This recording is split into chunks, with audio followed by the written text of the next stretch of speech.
Wilson with Cascade Sports, and today we have the head coach of Kentucky State baseball. Who do we have here? Rob Henry, head baseball coach, Kentucky State University. Hey, coach. Uh, I've got a little thing going on as it relates to my interviews, and especially with my HBCU coaches. I usually do this with my high school coaches and uh, and high school players even, because when you get a player and he has some acclaim, a lot of people put that acclaim to you when it took a lot of coaches to bring them. Talk about from the first time you fell in love with the baseball, who helped you from possibly grade school on to now. Run that down to our audience. Okay. Well, for as long as I can remember, I've always loved baseball, and it began with my grandfather. Growing up, he used to tell me stories about What's going to his watch name so our people know who he was? Eugene Kunkel. All right. Yeah. But he was back in the days of Babe Ruth, Lou Gehrig, Jimmy Fox, Satchel Paige, Jackie Robinson. So he used to tell me all about, watching them play when he was growing up, first in Philadelphia, and then later on, throughout the Midwest. So my love of baseball came from him. We had that shared. And then I didn't have, I guess, what you would call your traditional path into collegiate baseball. I loved baseball, but I wasn't great at it. I played in some different leagues that weren't as competitive as some of the other ones in the city of Lexington, which at the time was very competitive. In fact, my junior and senior years of high school, we won state, and I had absolutely nothing to do with it. I got cut as a freshman, a sophomore, and a junior. What Made the position did you team as a play? senior.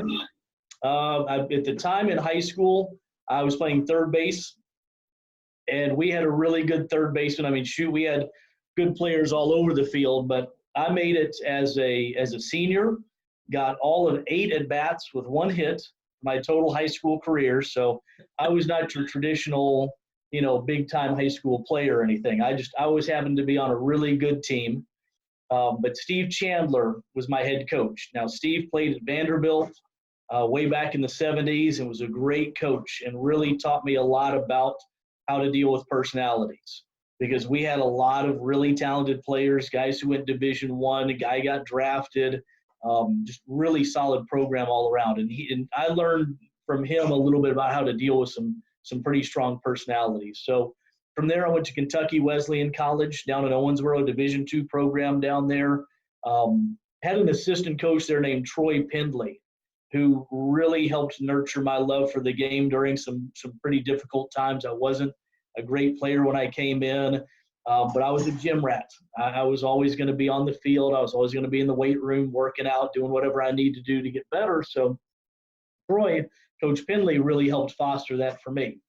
And then, once I finished with my career there, I had a couple of years coaching high school.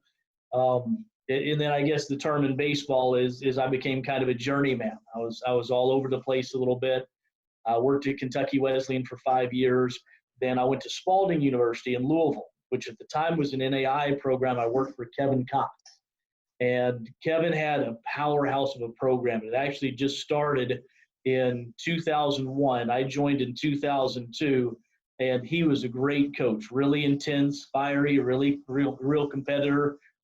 In 5 years there, we went to the NAI World Series 3 times. Had a draft pick, had NAI Player of the Year, NAI runner-up for Pitcher of the Year. Just really did some pretty amazing things, and I kind of rode his coattails a little bit. From there, we went up to Cleveland State University. I was his assistant coach there. It was a Division I program, and the interesting thing about that is in 2011, they dropped baseball. Went ahead and eliminated it, cost-cutting measure. So I was kind of, I'd gone from my first time coaching job at Cleveland State to being out of work now. Limbo.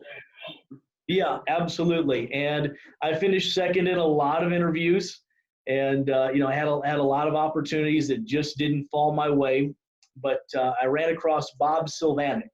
Bob was the head coach at Asbury University down here around Lexington, where I am. And Bob needed an assistant coach. He could pay me $1,500, and I could collect unemployment from the state of Ohio, and I could live in my parents' basement. So I did all of those things, and I made it work like that for a year. But Bob was the guy who kind of threw me that lifeline. And the interesting thing about Spalding is Bob was a great guy. He was the pitching guy, and that's all he wanted to do. So he said, Rob, you can take the hitters, take the defense, take everything. He said, I'll be the pitching coach. No, he said, I'll be the head coach in title, but you take everything and run it. But we started that year 0-17. It was awful. And amazingly enough, we finally struck on a combination on the field and in the lineup that would work. And we wound up running through the conference tournament. We won the conference tournament for the first time in their history and went to the national tournament for the only time in their history. And that's what helped catapult me to the job here at Kentucky State. And I've been here, just finished up my 8th season here at Kentucky State. So like anybody else, we like to talk about, how hard we worked and what we did to get there. All but right. There's a lot of people who helped us. Now that you said that, now run your season down from your first year at Kentucky to where you're at now. And talk about what kind of talent you had. Give our audience a little bit the recruiting challenges and so forth. Okay. When I first started at Kentucky State, I inherited a program that was really struggling. I don't know if you saw this on social media or not, but 10 years ago, they lost to Eastern Kentucky University 49-1 in 4 innings. So that was the kind of program that I walked into. I got that job in 2012 and had a huge sophomore class. A lot of guys the previous coach had signed, but very inexperienced guys who needed to develop, guys who needed experience at that level. But when I got there, the year before I got there, they won 12 games. For the 7 years before that, they didn't even win double-digit games. Excuse me, tell me this. How many scholarships do you have that you can offer? Currently, I'm a little bit over 4. And the max that you can offer at the Division II level is 9, so we're a little bit less than half. All right. Go ahead. But from there, we just started to change the culture, started to change the mindset of what the program was going to stand for, instituted, values that we wanted to believe in, and just tried to change how we approach the game and how we approach our business in the classroom, on campus, in the community, and on the field. And it's gradually paid off some dividends. In 2019, we had our first winning season since 1988. We were 27-16. And this year we were 12-8 and off to what I feel like was a pretty good start, considering the amount of season, the seniors that we lost from 2019. Your conference, what conference are you in? Southern Intercollegiate Athletic Conference. So we're in with How would you rate that conference on a 1 to 10? I'd put it somewhere in the middle, probably around a 5. We've got some very good programs, and we've got some programs that aren't very well supported. What I do like about it is I can genuinely say all the coaches around the conference are really invested in their programs. They want to make their programs better. It's just, when you're a region with people like Tampa and Delta State who are fully funded and have a ton of tradition, it's an uphill climb to play against people like that and try to compete at the regional level. The uphill climb is financial and recruiting. Yes, financial, recruiting, facilities, tradition, a little bit of everything. But what I've found is you can close the gap a little bit with how you build a culture, with how you build a program. You can make some inroads into getting some good players. You can develop a vision that people want to believe in. With you being at a HBCU, and the falling numbers of African Americans that are playing the sport, how challenging is that for you to bring African American ball players to your university? Well, the big thing I think at least the last 40 or 50 years is back in the mid-'70s, Kentucky State was a great program. I mean, they would beat Kentucky, Louisville. They went to the NAIA World Series in 1976. They were 40-5. That's the year I graduated from Central State. And Is so that right? I think Okay. y'all had Truck Robinson on the basketball side, and Kentucky was a real powerhouse in sports in general. Yes. Yeah, absolutely.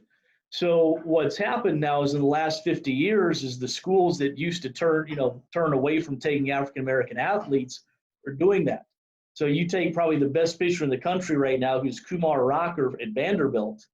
Well, 50 years ago, he might not have gone to Vanderbilt. He might have gone to Jackson State like Marvin Freeman did. So that's a big league guy who is an HBCU talent. Jerry Rice, of course. Right. You know where he went to school, don't you? He went to HBCU. Yeah, Mississippi Valley State. Right. Today, they wouldn't probably get a guy like that. He'd go to Mississippi State instead.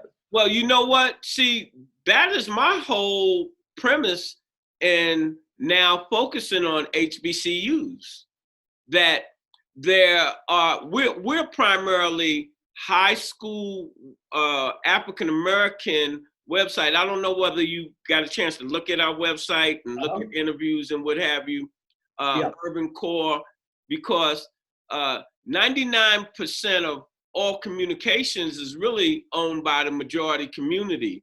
And so they're getting their message subliminally and every other kind of way across. And the universities that have these funds, have these traditions, they're able to put that out on social media and other networks that are influencing kids from the urban core to go to these schools. So where I want to take this conversation, and as I said, why we started to focus on HBCUs is to try to let our kids know that HBCUs is a fine place to land in sports, in social activity, and in education. Can you speak to that as it relates to Kentucky State? Yeah, absolutely. I've been nothing but welcomed there. I've had a great experience with the people there. It's a nurturing environment. It's a place where, it's a typical small school environment. You're going to be able to connect with the president. You're going to be able to connect with the athletic director. You're going to be able to connect with people in different offices. So you don't go to a place and you're a number. You can't ever talk to the president because you never see him on campus, or can't talk to the athletic director because, he's always at meetings, or she's always at, those kids' names, not just connect. You know them by sight. They know you. You don't have to try to fit in. You're in. Most of the people in that university come from the same type of background that you come from. Right. Where do you mostly recruit from, Coach? I hit a lot of the central Kentucky area because I don't have a big recruiting budget. So I get out, of course, I live in Lexington, so I've got 7 high schools within a 15, 20-minute drive of me. I get over to Louisville a lot, northern Kentucky area. But I've got some great connections in Chicago, Detroit, Chattanooga, Atlanta. A lot of times it's funny. I'll have people reach out to me because they want the HBCU environment. And in fact, one of my best players I've ever had here, Elijah Collins, was a player who reached out to me from Montana, of all places. He wanted to go to an HBCU, and he wound up at Kentucky State, and he wound up being a great ball player for me. How has this virus affected your program? Well, everybody's going to have a story to tell someday. And what I told my players, it's for me, it was like 9/11 or the Challenger disaster. You're always going to remember where you were when you found out about it. Right. And, for me, I remember we were playing against Lincoln Memorial the day before everything shut down. And my assistant coach kept getting these notifications on his phone. SEC tournament is shut down. Big 10, whatever, Big 12, all these programs, these tournaments are shutting down. I'm talking to Jeff Zigzai, the head coach from Lincoln Memorial, almost every half inning, like, this is crazy. We don't know what's going on. And then the next day, it's a Thursday, I think, I'm talking to Selwyn Young down at Benedict about our upcoming games that weekend. And he's like, Rob, I don't know if we're going to be able to play. And my athletic director is real concerned about, this coronavirus thing. And by 10:30 that morning, they had pulled the plug, and by noon, everybody had pulled the plug. The entire conference, the entire NCAA, it just happened that fast.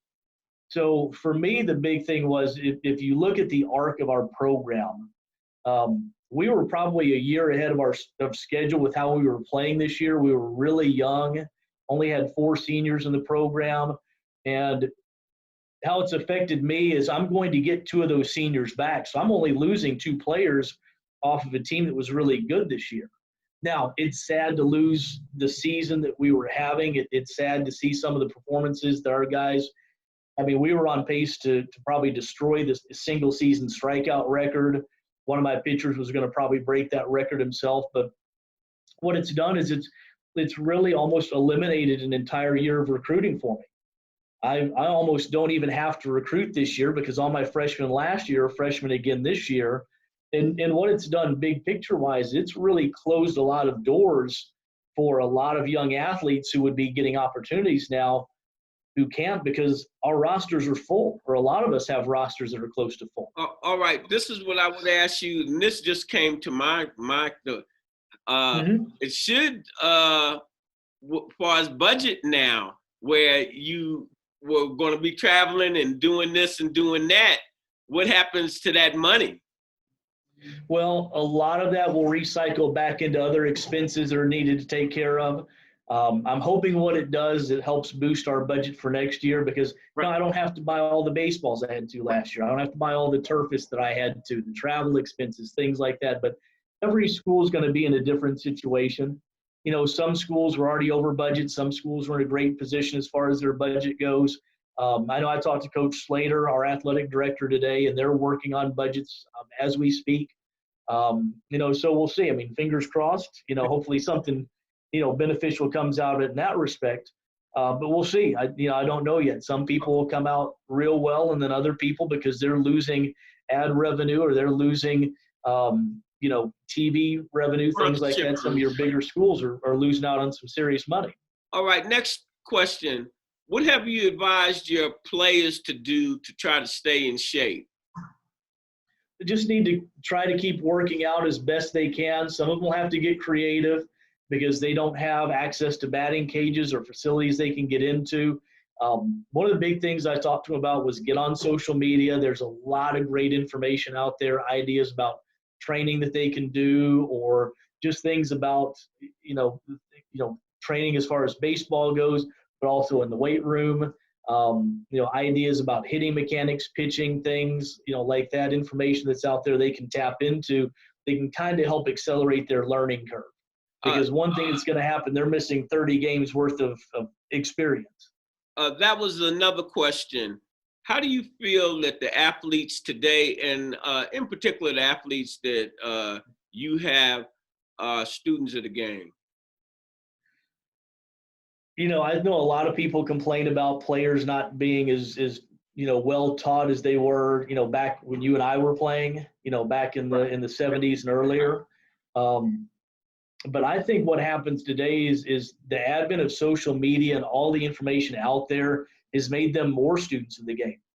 I mean, you turn on ESPN and turn on baseball tonight, you've got J.D. Martinez, you've got Alex Bregman or Alex Rodriguez or Bryce Harper, Mike Trout. I mean, these guys are getting really in-depth talking about their approach to the plate and what they're doing. I mean, these kids are on social media all the time, whether it's Twitter, Instagram, Snapchat. They're following athletes who are putting information out there. What's that? That's normal for them. I'm saying that's part of life. Like me watching Ed Sullivan and things of that nature. Johnny Carson, right? Yeah, normal for them. Right. So I think what's happened is I really do think in some ways they're becoming more students of the game because there's just so much information out there. Now, I think some of the intricacies, what do you do in, certain score, out inning situation scenarios, I think sometimes that's a little bit lost, and that's a big part of my job. But when it comes to teaching somebody how to hit, how to throw, how to pitch, how to field, there's a lot of information that's out there. I'm encouraging them to try to soak up as much as they can. Another question I'd like to ask you, how important is it for you to have a good AD and a good administration behind your program? Man, I'll tell you what, I don't know if you knew this or not, but I'm Been there 8 years. I'm on my 4th president and my 8th athletic director.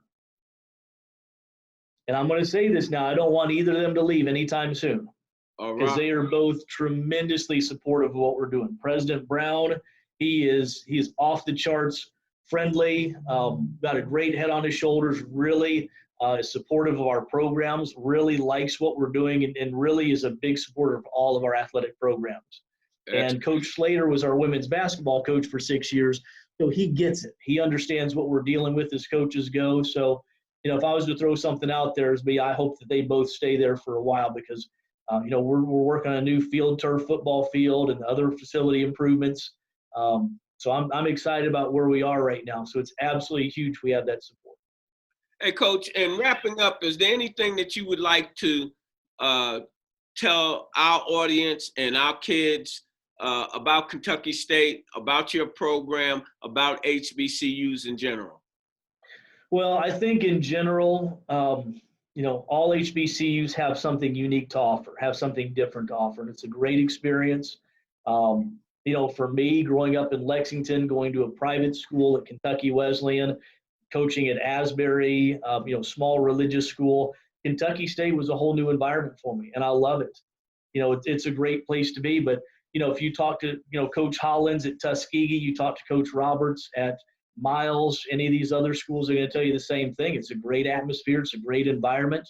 I would absolutely encourage people to check it out and give us a fair shake. It's it's a unique environment. It's a great environment. You've got some schools that I think are doing a great job of turning out great young men and women. As far as Kentucky State goes, we're in a great location. Very affordable. I think we're just about the most affordable school in the state of Kentucky. And, we're right in the middle of the state in a great area as far as recruiting and great location. Hey, Coach, it was a pleasure having you on the show.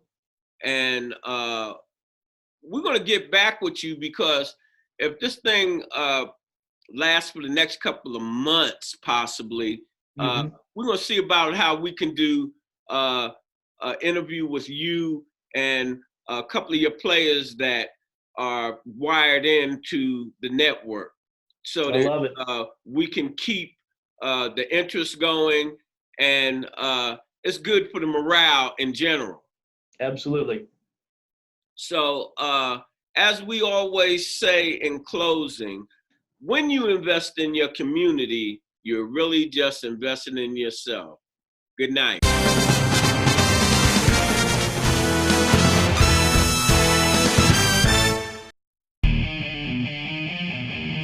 This program is brought to you by the City of Fountains Coaches Association.